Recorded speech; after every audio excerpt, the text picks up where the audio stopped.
अब मैं थोड़ा करंट अफेयर्स के बारे में बता देता हूं। करंट अफेयर्स के लिए करना क्या है, देखो, किसी पे भी प्लेन स्टेटमेंट पास मत करो।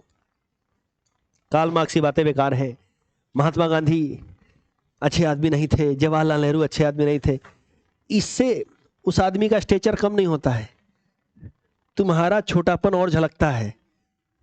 एक तो तुम अज्ञानी हो और अपनी अज्ञानता का परिचय दे रहे हो, क्योंकि the more you read the more you get confused. ठीक है कि भाई ये सही है कि वो सही है।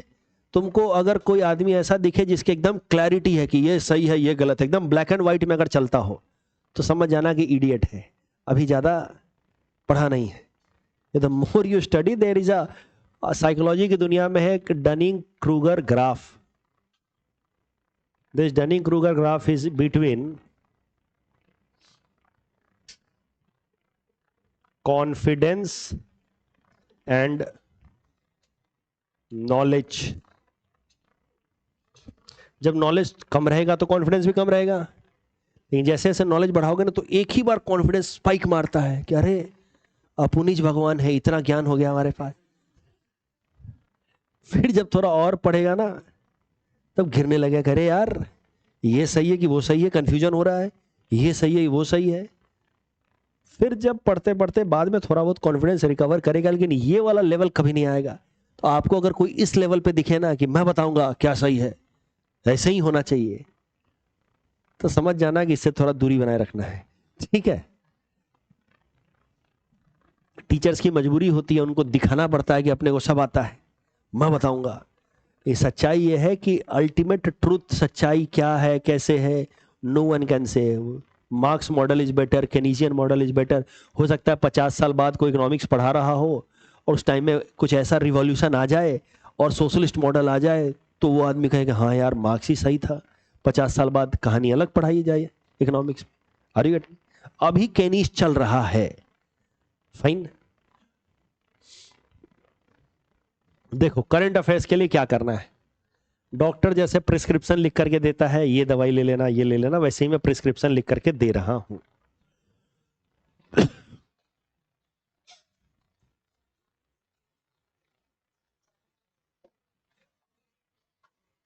टैबलेट नंबर 1, न्यूज़पेपर एनालिसिस सुनना है।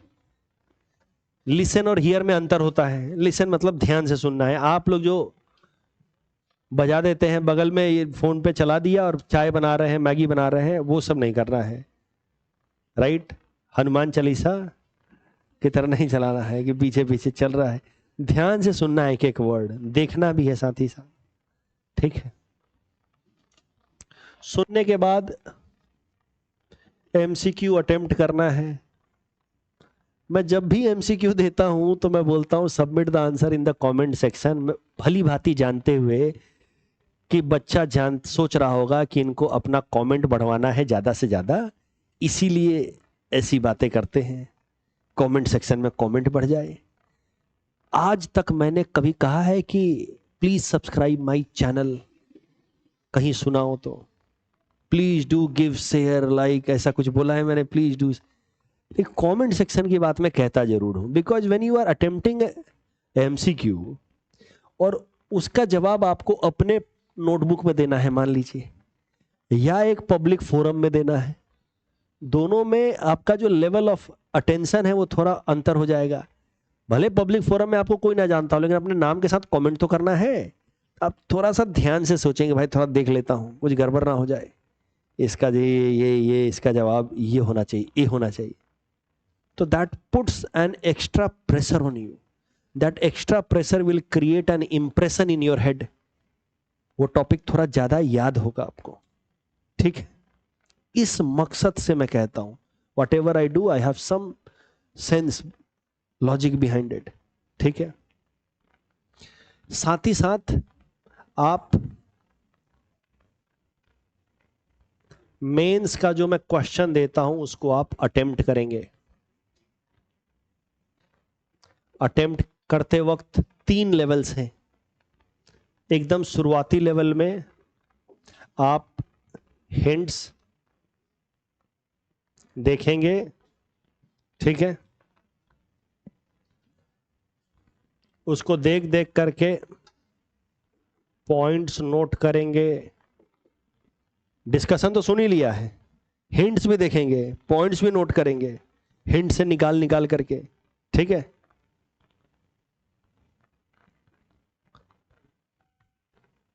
फिर आंसर लिखेंगे, ठीक है। और आंसर को आप पोर्टल पे सबमिट कर सकते हैं, हम लोग चेक करके फीडबैक भी देते हैं, ठीक है। ये काम आप 2-3 महीने करते रहें। उसके बाद आपको जब कॉन्फिडेंस आने लगे तो आप खाली हिंट्स देखिए, आंसर लिखिए, ठीक है। हिंट्स देख करके आप चाहें तो क्लोज कर दें हिंट्स को, अपने पॉइंट्स लिखें और फिर आंसर को लिखें। ये पहला स्टेप आप समझ रहे हैं। हिंट्स देख देख करके वहां से पॉइंट्स निकाल रहे हैं कि इसमें ये लिखेंगे ये लिखेंगे। हिंट्स देख देख करके लिख दिया तुमने तो तुमने कुछ नहीं किया अपना हैंडराइटिंग प्रैक्टिस के अलावा, कि वही देखा वही लिख दिया, तो तुमने कुछ भी नहीं किया आंसर राइटिंग के नाम पे, मजाक किया। लेकिन तुमने हिंट्स देखा, सवाल समझा, वहां से कुछ पॉइंट्स निकाले और पॉइंट्स को नोट किया और फिर उस पॉइंट्स के हिसाब से आंसर लिख रहे हो, ठीक है। दूसरा है कि हिंट्स देखा, उसके बाद हिंट्स को क्लोज कर दिया, उसके बाद पॉइंट्स बना रहे हो और फिर आंसर लिख रहे हो, ठीक है, समझ गए। तो इसमें थोड़ा सा तुमको और सोचना पड़ेगा। हिंट्स देख के समझ गए दिमाग में गया, हाँ ये पॉइंट बोले, उसको थोड़ा बंद करो, ठीक है। तीसरा है कि सिर्फ डिस्कशन के बेसिस पे विदाउट हिंट्स 2-3 महीने बाद जब कॉन्फिडेंस आने लगे तो बोले हटाओ यार, अपने मन से लिखेंगे। डिस्कशन में तो बता ही दिया इन्होंने कुछ कुछ बातें, हम अपने मन से लिखेंगे। जब भी तुम लेवल जंप करोगे क्वालिटी खराब होगा। पहले अच्छा लिख रहे थे, अब और खराब होगा और खराब होगा, लेकिन घबराना नहीं है। क्वालिटी खराब होगा, उसी क्वालिटी को थोड़ा इंप्रूव करना है। तो वो कहना है कि हटाओ यार, इस टॉपिक में जो इन्होंने ज्ञान दिया वो तो है ही, प्लस आगे जो भी इतने 3-4 महीनों से जो पढ़ा है उसका भी थोड़ा अप्लाई करते हैं। इतने महीनों से लिख रहे हो तो वहां से भी तो कुछ पॉइंट्स मिलेंगे, उसको थोड़ा अप्लाई करते हैं, कुछ नया पॉइंट निकालने की कोशिश करते हैं, ठीक है। ये रोज आपको करना है। ये काम आप मंडे टू सैटरडे करेंगे, ठीक है।